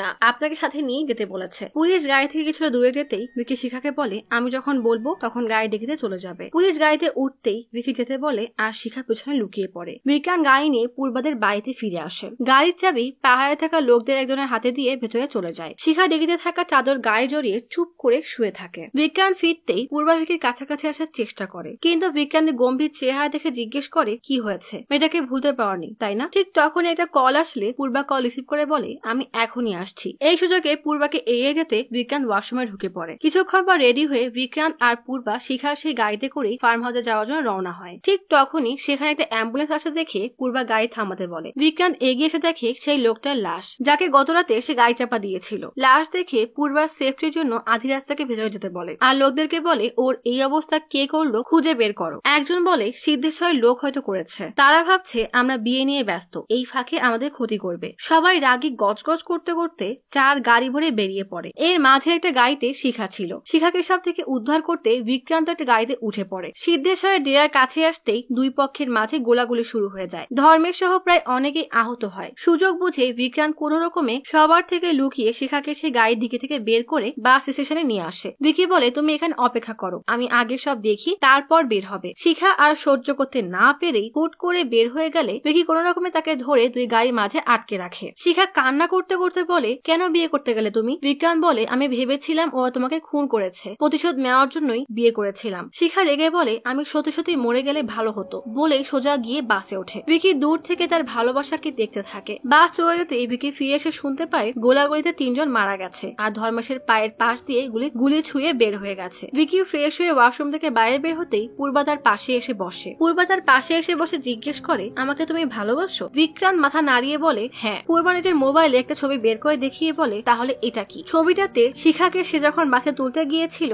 তখন তোলা, যেখানে তারা একজন আরেকজনকে জড়িয়ে ধরে আছে। তার মানে পূর্বা এখন শিখার বিষয়ে জেনে গেছে। পূর্বা জিজ্ঞেস করে, এটা ওই মেয়েটা না যার কথা তুমি বলেছিলে যে সে মারা গেছে? বিক্রান্ত এবার ঘাবড়ে গিয়ে বলে, আমি সত্যি বললেও তুমি বিশ্বাস করবে না, এই মেয়েটা আর একজন, এ আমার জুনিয়র। 1 থেকে 2 সপ্তাহ পর্যন্ত আমাদের মধ্যে রিলেশন ছিল, কিন্তু এখন আর নেই। পূর্বা প্রচুর রেগে নিচে চলে যায়। বিক্রান্ত বুঝে যায় এখন পূর্বা শিখার কোনো ক্ষতি অবশ্যই করবে, তাই দ্রুত শিখার বাবাকে কল করে বলে শিখা একটা লাল সাদা বাসে দিল্লির দিকে রওনা দিয়েছে। শিখা দিল্লি পৌঁছানোর আগেই তারা যেন শিখাকে পিক করে অনেক দূরে কোথাও নিয়ে যায় আর সাবধান করে দেয় যেন ফোনের লোকেশন অন না করে, তাহলে লোকেশন ট্রেস করে ফেলবে আর সব আপডেট যেন ভিকিকে জানিয়ে দেয়। কথা শেষ না হতেই দরজায় কর্নার শব্দে বিক্রান্ত দরজা খুলে দেখে পূর্বা একজনকে তার ফোন নেওয়ার জন্য পাঠিয়েছে। ভিকি বলে, ফোন তো একদম ঠিক আছে বলেই ফোনের দিকে তাকাতেই দেখে সিম ব্লক হয়ে গেছে, তার মানে এটা পূর্বার কাজ। ভিকি ভয়ে দ্রুত দরজা লাগিয়ে সিম খুলে মোবাইল পানিতে ভিজিয়ে দেয় যেন লোকেশন ট্রেস করতে সময় লাগে। এদিকে আধিরাজের বাসায় নতুন এসএসপি এসেছে। সামনে ইলেকশন, তাই সবসময় সাবধান সাবধান থাকতে বলে, কারণ আজ যে সংঘর্ষ হয়েছে তাতে নিশ্চয়ই তারা বদলা নিবে। আদিরাজ সবাইকে বলে দেয় যে বাড়ির কেউ যেন প্রয়োজন ছাড়া বাড়ির বাইরে না যায়, আর গেলেও আলাদা আলাদা গাড়িতে গার্ড নিয়ে যাবে। আদিরাজ লক্ষ্য করে পূর্বার মন খারাপ, তাই পূর্বার সাথে কথা বলতে আলাদা জায়গায় নিয়ে যায়। ভিকি তো ভয়ে শেষ, এই বুঝি পূর্বার সব বলে দেয় আর শিখা সহ তার পুরো পরিবারকে আদিরাজ তার সামনে এনে গুলি করে এক এক করে খুন করে ফেলে। কিন্তু এমন কিছুই হয় না। কল্পনার জগৎ থেকে বের হয়ে তাড়াতাড়ি পূর্বার সাথে কথা বলতে আসলে জানতে পারে জয়কুমার গোল্ডেনকে নিয়ে এসেছে। গোল্ডেনকে দেখে বিক্রান্ত বেশ চিন্তায় পড়ে যায়, কারণ ভিকি যে শিখাকে ডলি বানিয়েছে এটা গোল্ডেন জানে না। পূর্বা ছবিটা দেখে গোল্ডেনকে জিজ্ঞেস করে মেয়েটা কে। গোল্ডেন আমতা আমতা করতে থাকে। গোল্ডেন বলে এটা ওই মেয়েটা না যে মারা গেছে। বিক্রান্ত চোখ দিয়ে ইশারা করলে গোল্ডেন বলে এর সাথে ওর আগে সম্পর্ক ছিল, কিন্তু এখন নেই। মেয়েটা একদমই ভালো না, আমাদের সব বন্ধুদের সাথে প্রেমের নাটক করে পরে টাকা নিয়ে পালাতো। আজ তো আমার কাছে এসেছিল, পাত্তা পাইনি তাই ভিকির কাছে এসেছিল, আর ও তো বোকা, কিছু বলতেও পারেনি। পূর্বার নাম জিজ্ঞেস করলে গোল্ডেন নামটাও ঠিক করে বলতে পারে না। ভিকি পাশ দিয়ে বলে দেয় ওর নাম ডলি। এই যাত্রায় কোনো মতো বেঁচে গেলেও গোল্ডেন আর বিক্রান্তের কথায় পূর্বার বেশ সন্দেহ হয়। এদিকে পূর্বার লোকেরা বাস স্টেশনে সিসিটিভি ফুটেজ চেক করতে আসে। ঠিক তখনই ভিকির মোবাইল ঠিক হয়ে গেলে দেখা যায় বেশিরভাগ কল গোল্ডেনকেই করেছে, শুধু একটা কল গোবিন্দকে করেছে, যার লাস্ট লোকেশন পাঠিয়েছিল দিল্লির হাইওয়ে থেকে। আর ট্রু কলারের ছবি আছে তবে ঝাপসা, যেখানে শিখার ছবিও ছিল। ঠিক তখনই বাস স্টেশনের ফুটেজে শিখাকে দেখা গেলে শিখা যে বাসে উঠেছে সেই বাসের নাম্বার নিয়ে বাসের উদ্দেশ্যে রওনা দেয়। তবে ভাগ্য ভালো যে গুন্ডারা বাসের কাছে পৌঁছানোর আগেই শিখার বাবা বাসে উঠে শিখাকে নিয়ে শহরের বাইরে নিয়ে যায়। শিখা বলে আমরা পালাবো কোথায়। বিক্রান্তের বাসায় তার আর পূর্বার অনুষ্ঠান চলছে, সবাই এসে উপহার দিচ্ছে। তবে বিক্রান্ত এটাই ভাবছে যে সে কিভাবে এই নরক থেকে বের হয়ে শিখার সাথে সুখের সংসার করতে পারবে। গোল্ডেন ছবি তোলার নাম করে বিক্রান্তের পকেটে একটা মোবাইল দিয়ে দেয়। এতদিনের এই অত্যাচার সইতে সইতে বিক্রান্তের মাথায় একটাই চিন্তা আসে, একমাত্র পূর্বার মৃত্যুই তার সব সমস্যার সমাধান, আর পূর্বা না থাকলে তবেই সে শিখাকে নিজের করে পাবে। কিন্তু ভিকি যদি শিখাকে খুন করতে চায় তাহলে যেভাবেই হোক ধরা পড়ে যাবে আর তার ফাঁসি হবে। তাই হয়তো অ্যাক্সিডেন্টের নাটক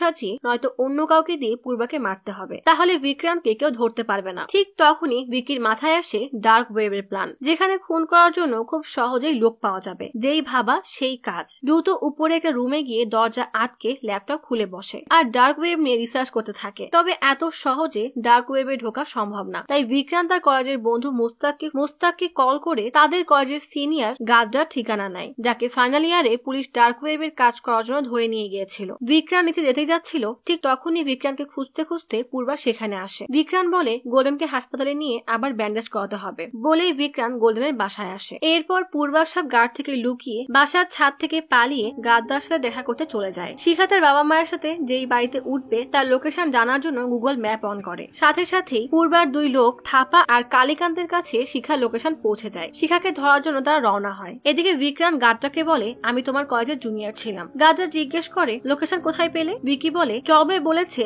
যে সে 320 নাম্বার পান খায়। কোড ঠিকঠাক মিলে গেলে গাদ্দার ভিকির মুখে চাদর সরাতে গেলেই ভিকি তাকে আটকায়, মানে ভিকি নিজেকে গোপন রাখতে চায়। গাদ্দার জিজ্ঞেস করে কি লাগবে। বিক্রান্ত বলে ডার্ক ওয়েবে ঢুকতে চাই। গাদ্দার বলে মিটকয়েন লাগবে, কারণ ডার্ক ওয়েব টাকা বা ডলারে চলে না, আর এক মিটকয়েন সমান 7 লাখ। হিটম্যানের খরচ আর আমার খরচ মিলিয়ে মোট 25 লাখ লাগবে। বিক্রান্ত পূর্বার দেওয়া আংটি খুলে দিয়ে বলে একটা খুন করতে হবে, কিন্তু এমন ভাবে করতে হবে যেন দেখে অ্যাক্সিডেন্ট মনে হয়। এদিকে শিখা সেই গ্রামের বাড়িতে পৌঁছে যায়। আসলে এটা হলো শিখার বাবার অফিসের পিয়নের গ্রামের বাসা। নিজের জন্য বাবা মাকে এমন ভাঙাচোরা বাসায় থাকতে হচ্ছে দেখে শিখার অনেক খারাপ লাগে, তাই বাবা মায়ের কাছে সবকিছুর জন্য ক্ষমা চায়। এদিকে বিক্রান্ত নিজের কাজ শেষ করে পূর্বাদের বাসায় এসে পূর্বাকে সরি বলে, কিন্তু পূর্বার রাগে বিক্রান্তকে রেডি হতে বলে চলে যায়। বিক্রান্ত গাদ্দারকে ফোন করে জিজ্ঞেস করে এমন কাউকে পাওয়া গেছে কিনা যে আমার কাজটা করতে পারবে। গাদ্দার বলে পাওয়া গেছে একজনকে, কিন্তু তারিখ কবে। বিক্রান্ত কিছুক্ষণ ভেবে বলে ঠিক আছে আমি জানাবো। এদিকে শিখা সহ বাকি সবাই মিলে রাতের খাবার খাচ্ছে। হঠাৎ সেখানে থাপা আর কালীকান্ত চলে আসে। শিখা আড়াল থেকে থাপা আর কালীকান্তকে দেখে বুঝতে পারে যে কি হতে চলেছে। তাড়াতাড়ি নিজের মা বাবাকে নিয়ে পেছন থেকে পালিয়ে যায়। এদিকে থাপা আর কালীকান্ত রবীন্দ্রকে মেরে পিছন থেকে বের হয়ে তাদেরকে খুঁজতে থাকে। অনেক কষ্টে কোনো মতে তাদের থেকে লুকিয়ে শিখা আর তার বাবা মা একটা জায়গায় লুকিয়ে ভিকিকে কল দেয়। এদিকে পূর্বা ভিকিকে নিয়ে একটা গানের আসর দেখতে এসেছে। ভিকির ফোনে কল এসেছে টের পেয়ে সেখান থেকে উঠে একটু আড়ালে গিয়ে ফোন রিসিভ করতে শিখা বলে ওরা আমাদের পেছনেই আছে, ওরা আমাদেরকে মেরে ফেলবে। বাবা মা হাঁপিয়ে গেছে, তাদের পক্ষে আর পালানো সম্ভব না। বিক্রান্ত বলে আমি যা বলছি মন দিয়ে শোনো। বাড়ি ফেরার সময় বিক্রান্ত নিজের গাড়ি থেকে নেমে পূর্বার গাড়ির কাছে এসে ড্রাইভারকে বের করে দিয়ে পূর্বার পাশে বসে প্রচুর রাগে বলে তুমি ডলিকে মারতে চাও তাই না? এটাই তো তোমাদের পরিবারের নিয়ম, যাকে নিয়ে একটু সমস্যা হবে তাকেই মেরে ফেলবে। হ্যাঁ আমার ভুল হয়ে গেছে, হয়েছে, মাফ তো চেয়েছি, 2 দিন পরেই মেয়েটার বিয়ে আর তারা তোমার ভয়ে পালিয়ে বেড়াচ্ছে। পূর্বা আবার প্রচুর রেগে বলে, আমি তো তোমাকে জিজ্ঞেস করেছিলাম তোমার জীবনে কেউ আছে কিনা, তুমিই বলেছিলে নেই, আর তুমি একটা মেয়েকে জড়িয়ে ধরেছো, তোমাকে কিভাবে বিশ্বাস করবো? তাই ওই মেয়েটা আমার সামনে এসে সত্যি বলবে। বিজ্ঞান শিখাকে ভিডিও কল করে বলে, পূর্বা তোমার থেকে সত্যি জানতে চাই, ওকে সব বলে দাও। শিখা বিজ্ঞানদের শেখানো কথা মতো বলে,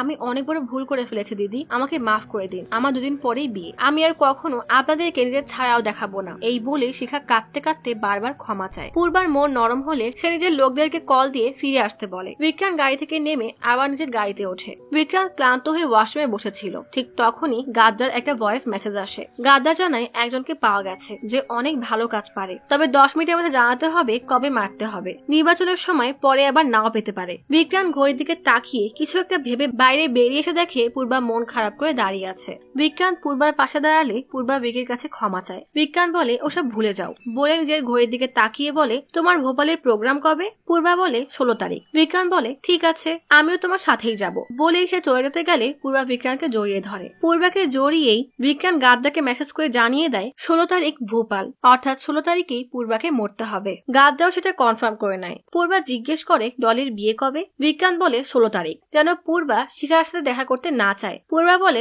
আমরা 15 তারিখ দেখা করে ওর থেকে মাফ চেয়ে নিব, বাবাকে বললে ওর যা যা লাগবে সাহায্য করে দিবে। ভিকি বেচারা কি করবে নিজেই বুঝতে পারে না, তাই বাধ্য ছেলের মতো মাথা নাড়িয়ে হ্যাঁ বলে।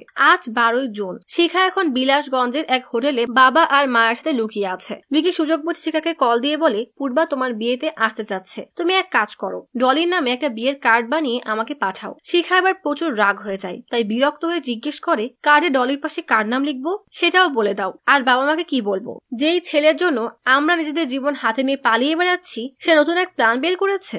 ভিকি অনুরোধ করে বলে, তুমি শুধু 16 তারিখে ডলির নামে একটা বিয়ের কার্ড পাঠাও, বাকিটা আমি সামলে নিব। শিখা বলে, ঠিক আছে, পাঠাচ্ছি কার্ড, বলেই ভেতরে আসে। মা কারোর সাথে কথা বলে জানায় সন্দীপ ভাইয়া বলেছে তারা দিল্লিতে একটা বাসা আছে, আমরা চাইলে সেখানে থাকতে পারবো। শিখা সব শুনে বাবাকে বলে, বাবা ওই যে শর্মা আঙ্কেলের ছেলেকে কি মানা করে দিয়েছো? বাবা বেশ অবাক হয়ে বলে, হ্যাঁ তুই তো মানা করে দিয়েছিলি, তবে মনোহরকে এখনো কিছু বলিনি, আর তার ছেলে এখনো শহরেই আছে।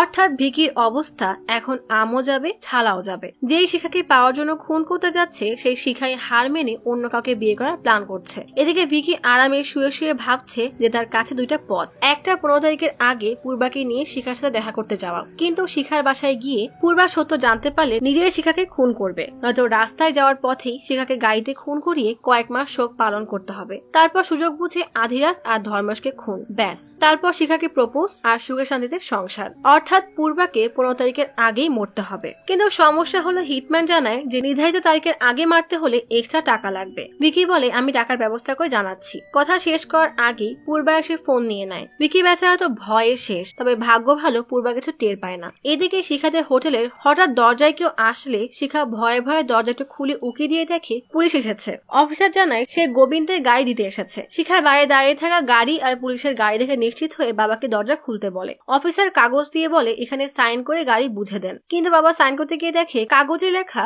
গোবিন্দের গাড়ি হাইওয়েতে খারাপ হয়ে গিয়েছিল, কিন্তু সে তো আসলে রবীন্দ্রর বাসায় গাড়ি রেখে এসেছিল। অফিসার বলে, গতরাতে রবীন্দ্রকে তার ছেলের স্ত্রী খুন করে নিজেও আত্মহত্যা করেছে, খামোখা হিসেবে জড়ানোর কি দরকার, তাই আমরা গল্প বদলে দিয়েছি। শিখা এসে বলে, কিন্তু সত্যি তো এটা না। ঠিক তখনই বাইরে কালীকান্তটা চলে আসে। গুন্ডাদের দেখে বাবা আর শিখা দুজনেই ভয় পেয়ে যায়। শিখা বলে, আসলে এরাই গতকালই ওখানে এসেছিল। কথাটা শোনার সাথে সাথে কালীকান্ত এসে গোবিন্দকে মারতে মারতে বলে, বেশি শিক্ষিত হয়ে গেছিস তাই না? পুলিশ অফিসার বহু কষ্টে কালীকান্তকে টেনে নিয়ে যায়। কালীকান্ত যেতে যেতে হুমকি দিয়ে যায়, গোবিন্দ যদি তার বিরুদ্ধে একটা কথাও বলে তাহলে তাদের মৃত্যু নিশ্চিত। যাদব যেতেই থাপায় সে শিখার মুখে থু ফেলে। এদিকে ভিকি পূর্বাকে রাজি করায় যে তারা দুজনে 15 তারিখের আগেই শহরের বাইরে ঘুরতে যাবে, কিন্তু আধিরাজ বলে এখন পরিস্থিতি বেশি ভালো না, তাই তোমাদের একা পাঠানো অনেক রিস্কি। পূর্বা শুধু জুম্বা ফাংশন ছাড়া আর কোথাও যেতে পারবে না। পূর্বার প্রচুর রেগে গেলে আধিরাজ অনেকটা বাধ্য হয়েই বলে, ঠিক আছে তোমরা যেতে পারবে, তবে জয়ন্ত কাকার বাসা যেতে হবে। পূর্বা সিকিউরিটির জন্য মানা করলেও ভিকি এক কথায় রাজি হয়ে যায়। পূর্বা জানায় সে আর ভিকি তাদের এক কমন ফ্রেন্ড ডলির বিয়েতে যাবে। ধর্মেশের সন্দেহ হলে ধর্মেশ বলে, ঠিক আছে সে ডলির বিয়ের লোকেশন আমাকে পাঠাবে। পূর্বা বলে, ঠিক আছে, ডলির বিয়ের কার্ড দিয়ে দিব। ঠিক তখনই শিখা ভিকিকে কল দেওয়ার জন্য মেসেজ করে। ভিকি তাড়াতাড়ি এক সাইডে এসে শিখাকে কল দিলে শিখা কান্না করতে করতে বলে, দয়া করে আমার বাবা মাকে মুক্তি দাও, তোমার ভালোবাসার চক করে আমার বাবা মাকে আর কত অপমান হতে হবে। ভিকি অবাক হয়ে জিজ্ঞেস করে, কি হয়েছে? শিখা সব ঘটনা জানালে ভিকি এবার রাগে গাড়ি নিয়ে সোজা বের হয়ে যায়। ভিকিকে বের হতে দেখে আখিরাজের লোকেরাও তার পিছু পিছু বের হয়। ভিকি গাড়িতে বসেই হিটম্যানকে কল দিয়ে বলে খুন করতে হবে 14 তারিখ, আগামীকালই আমরা বের হব। হিটম্যান বলে 3 বিটকয়েন লাগবে। ভিকি জিজ্ঞেস করে আর দুজনকে আজই মারতে হলে কত লাগবে? অর্থাৎ ভিকি আখিরাজের পুরো বংশই শেষ করে দিবে। ভিকি এবার সোজা তার বাবার কাছে এসে বলে তার 70 লাখ টাকা লাগবে। এই কথা শুনে বাবা যেন আকাশ থেকে পড়ে। ভিকি বলে তবে কেন লাগবে তা বলতে পারবো না। বাবা রেগে বলে তুই কি চাস, আমি যার হয়ে কাজ করি তাকেই ধোকা দিব? ভিকি রেগে বলে বিয়ে দিয়ে তো জীবনটা অর্ধেক শেষই করে দিয়েছো, আর কত? যে আধিরাজের বাংলোকে তোমরা সোনার মহল মনে করো সেটা আসলে সোনার খাঁচা, যার মধ্যে আমার দম আটকে আসছে। ছোটবেলা থেকেই তোমাকে ওই আধিরাজের গোলামি করতে দেখতে দেখতে আমি ক্লান্ত। আমি সবসময় চাইতাম এই শহর থেকে অন্য কোথাও গিয়ে নিজের যোগ্যতায় কিছু করব, আর তোমাদেরকে এই গোলামি থেকে মুক্ত করব। কিন্তু তুমি কি করলে? আমাকেও ওদের গোলামি করতে পাঠালে, আর রোজ ওই মহলে দম বন্ধ হয়ে মরছি। যদি সত্যি আমাকে ভালোবাসো তাহলে আধিরাজের ইলেকশন ফান্ড থেকে টাকা নিয়ে আমাকে 70 লাখ দাও, আমি 1 মাসের মধ্যে দিয়ে দিব।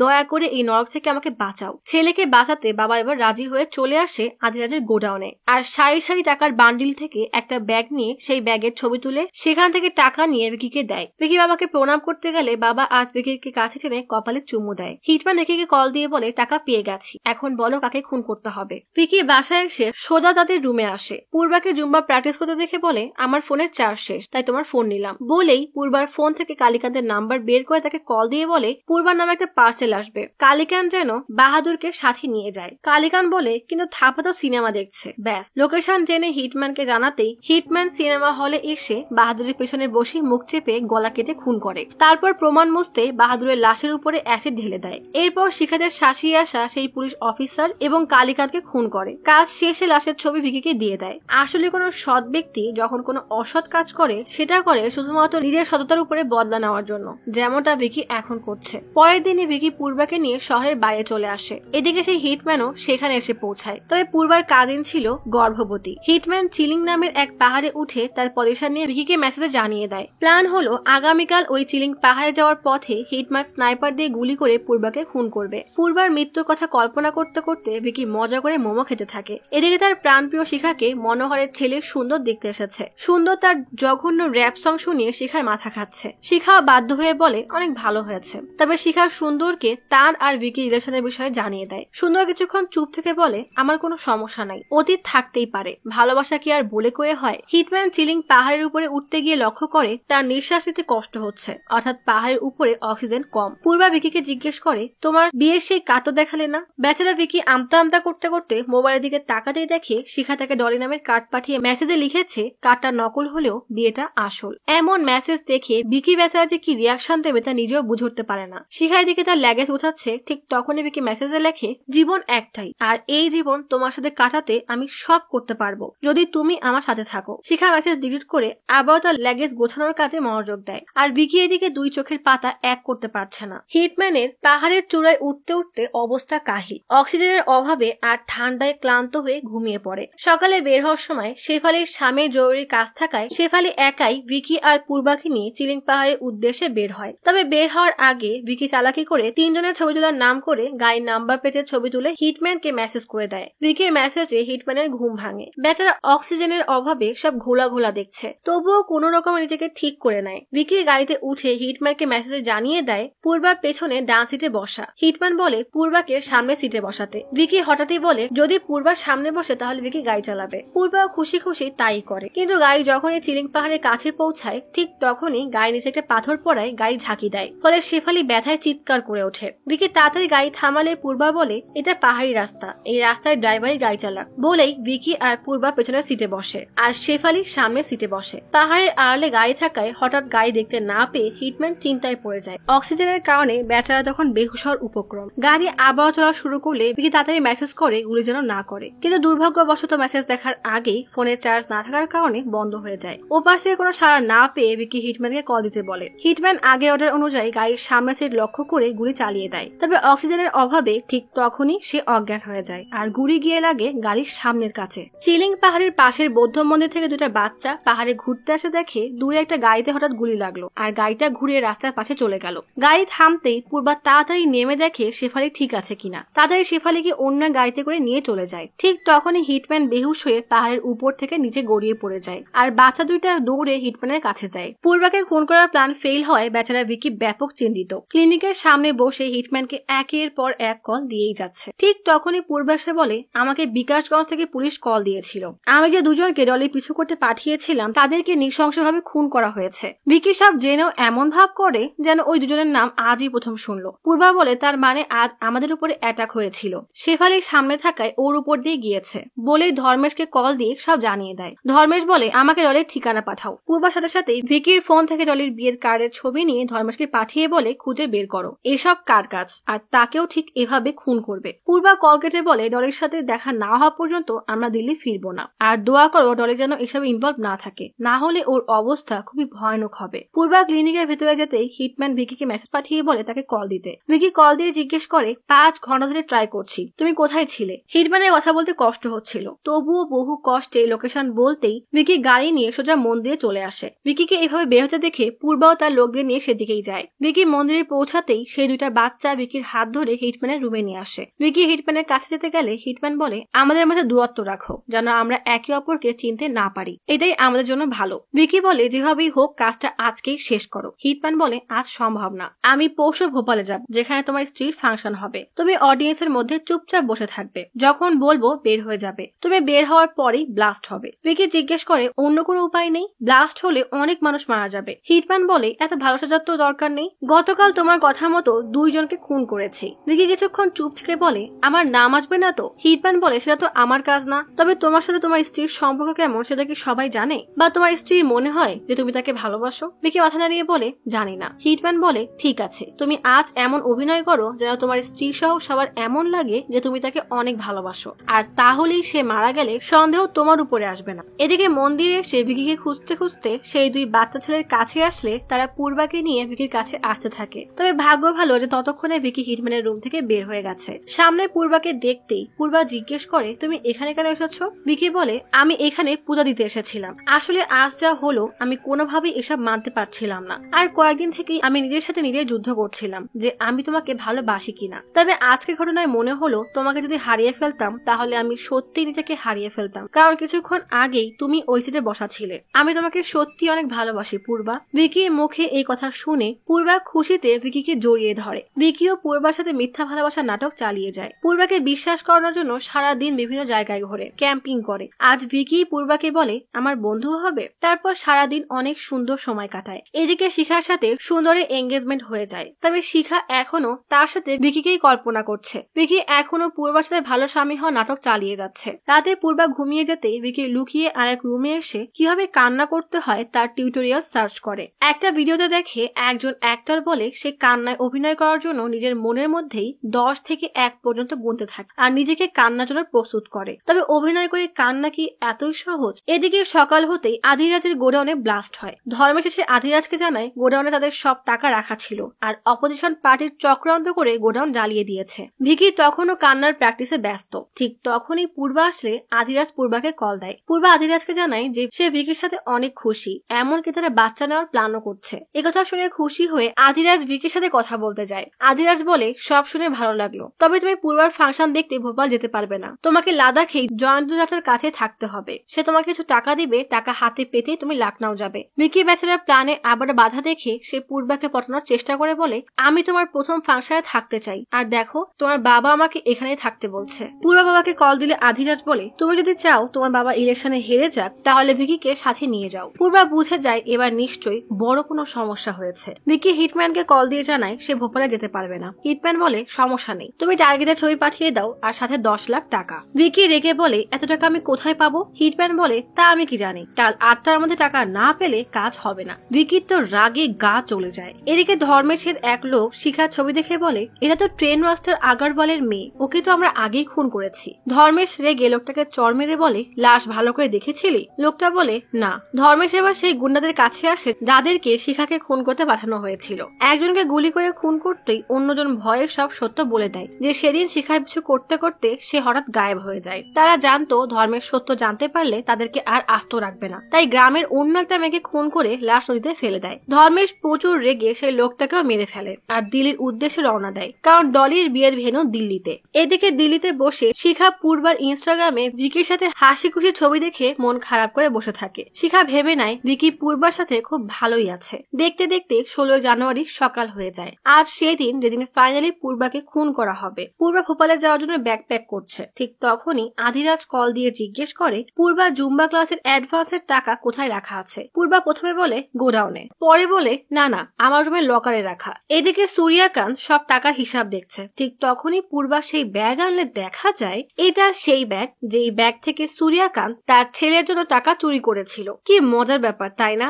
এত ব্যাগ রেখে সূর্যকান্ত সেই ব্যাগের টাকাই চুরি করলো যেটা পড়েনি। একেই বলে কপাল। ব্যাগ থেকে টাকা গুনতে গেলে দেখা যায় 70 লাখ কম। সূর্যকান্ত বেচারা তো ভয়ে চুপসে যায়। ভালো মানুষ হঠাৎ অপকর্ম করলে সবসময় এমনই হয়। পূর্বা ভোপালে পৌঁছাতেই আধিরাজ পূর্বাকে 70 লাখ মিসিং এর ব্যাপারে জানালে পূর্বার সাথে সাথেই সূর্যকান্তকে কল দিয়ে জিজ্ঞেস করে যে সূর্যকান্ত টাকার ব্যাপারে কিছু জানে কিনা। সূর্যকান্ত একদম ভালো মানুষের যে এমন ভাব করে যে সে কিছুই জানে না। সূর্যকান্ত পূর্বাকে বলে সে গত এক সপ্তাহ গোডাউনে যায়, তাই এই বিষয়ে কিছুই জানে না। পূর্বা কল কেটে গোডাউনের সিসিটিভি মনিটরিং রুমে কল দিয়ে গত 10 দিনের ফুটেজ পাঠাতে বলে। এদিকে হিটম্যান লুকিয়ে লুকিয়ে ফাংশনের ভেন্যুতে ঢুকে স্টেজের নিচে এসে বোম লাগিয়ে অন করে দেয়। পূর্বা রেস্টুরেন্টে বসে সিসিটিভি ফুটেজ চেক করতে গিয়ে দেখে 4 দিন আগেই সূর্যকান্ত গোডাউনে একটা ব্যাগ নিয়ে গিয়েছিল। অর্থাৎ সূর্যকান্ত পূর্বাকে মিথ্যা বলেছে। হিটম্যান বোম লাগানোর কাজ শেষ করে ভিকিকে মেসেজ দিয়ে জানিয়ে দেয় 8:35 বাজতেই ব্লাস্ট হবে। এদিকে ভিকি তখনও কান্নার প্র্যাকটিস করছে। ঠিক তখনই পূর্বা ভিকিকে কল দিয়ে বলে সে সিসিটিভি ফুটেজে ভিকির বাবাকে গোডাউনে যেতে দেখেছে।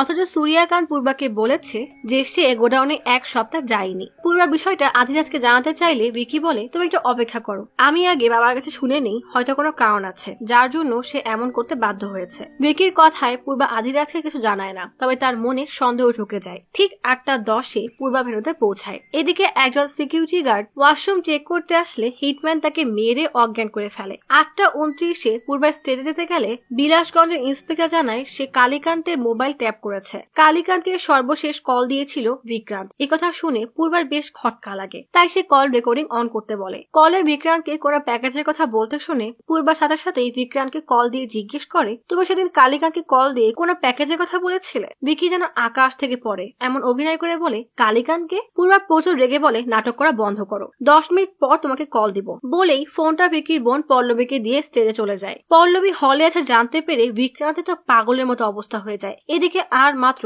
5 মিনিট বাকি। বিকি জিজ্ঞেস করে তুই এখানে কেন? পল্লবী বলে পরিবারের কারো না কারো তো থাকাই উচিত, বলেই কল কেটে দেয়। বিকি আবারও পূর্বার ফোনে কল দেয়, কিন্তু পল্লবী বারবার কল কাটতেই থাকে। এদিকে সিকিউরিটির চোখ ফাঁকি দিয়ে হিটম্যান ওয়াশরুম থেকে বের হয়ে হলের অডিয়েন্সের মধ্যে বসে পড়ে। তবে সিকিউরিটির সন্দেহ হলে সে তাড়াতাড়ি ওয়াশরুমের ভিতরে চেক করতে গিয়ে দেখে আরেকজন গার্ড অজ্ঞান হয়ে পড়ে আছে। হিটম্যান পূর্বার ছবির সাথে মিলিয়ে কনফার্ম হয়ে 35 বাজতে যখন 1 মিনিট 30 সেকেন্ড বাকি তখন টাইম বোম অন করে দেয়। এদিকে ভিকি তার বোনকে বাঁচানোর জন্য বারবার কল দিয়েই যাচ্ছে। বোম অন করে হিটম্যান বের হতেই যাবে, ঠিক তখনই সিকিউরিটি চেক করতে আসলে সে আবারও বসে পড়ে। সিকিউরিটি কিছু না পেয়ে চলে যেতেই হিটম্যান বের হয়ে যায়। আর মাত্র 20 সেকেন্ড বাকি। তখন পল্লবী কল রিসিভ করলে ভিকি বলে তাড়াতাড়ি ওখান থেকে বের হও, ওখানে থাকাটা বিপজ্জনক। কথা বলতে বলতেই বোম ফেটে যায়। ফোনের মধ্যে বিকট আওয়াজ শুনে ভিকি বুঝে যায় অনেক ভয়ানক কিছু হয়ে গেছে। পূর্বাকে খুন করতে গিয়ে সে নিজের বোনকেই খুন করেছে। ফোনের ওপাশ থেকে কোনো সাড়া না পেয়ে ভিকি হতবাক হয়ে মাটিতে বসে পড়ে। ঠিক তখনই একটা কল আসে। পল্লবী কান্না করতে করতে বলে এখানে বোম ব্লাস্ট হয়েছে, ভাবে ভিতরেই ছিল, বলেই কান্না করতে থাকে। একটা ডক্টর এসে পল্লবীকে মাটি থেকে উঠিয়ে ফোন নিয়ে ভিকিকে বলে চিন্তা করবেন না, আপনার বোনের কিছুই হয়নি, কিছু আঘাত লেগেছে, ফার্স্ট এইড দিয়ে বাসায় পাঠিয়ে দিব। এ কথা শুনে ভিকি যেন হাফ ছেড়ে বাঁচে। কল কেটে তাড়াতাড়ি শিখাকে কল দেয়। শিখা যখন বউ সেজে আছে, একটু পরেই তার বিয়ে। শিখা অনেক ভাবনা চিন্তার পর কল রিসিভ করলে ভিকি বলে দয়া করে বিয়ে করো না, একটু আগেই বোম ব্লাস্ট হয়েছে আর পূর্বা মারা গেছে, দয়া করে আমার জন্য অপেক্ষা করো। শিখা কি করবে নিজেও বুঝতে পারে না, কল কেটে স্তব্ধ হয়ে দাঁড়িয়ে থাকে। ঠিক তখনই বাইরের সানাইয়ের আওয়াজ শুনে কিছু একটা ভেবে নিজেকে শান্ত করে নকল একটা হাসি নিয়ে বাইরে বের হয়ে দেখে সুন্দর ঘোড়ায় চড়ে এসেছে। সে খুশিতে নাচছে। ঠিক তখনই সুন্দরের পাশে ধর্মেশকে দেখে শিখা ভয় পেয়ে যায়। ধর্মেশ শিখাকে দেখতেই শিখা তাড়াতাড়ি সেখান থেকে সরে যায়। এদিকে ভিকিকে আধিরাজ কল দিতেই ভিকি নিজেকে সামাল দিয়ে কল রিসিভ করতে আধিরাজ বেশ নরম সুরে বলে তুমি তাড়াতাড়ি ফিরে আসো। ভিকি নাটক করে বলে কিন্তু এখানের কাজ তো শেষ হয়নি, এখনই কেন আসবো?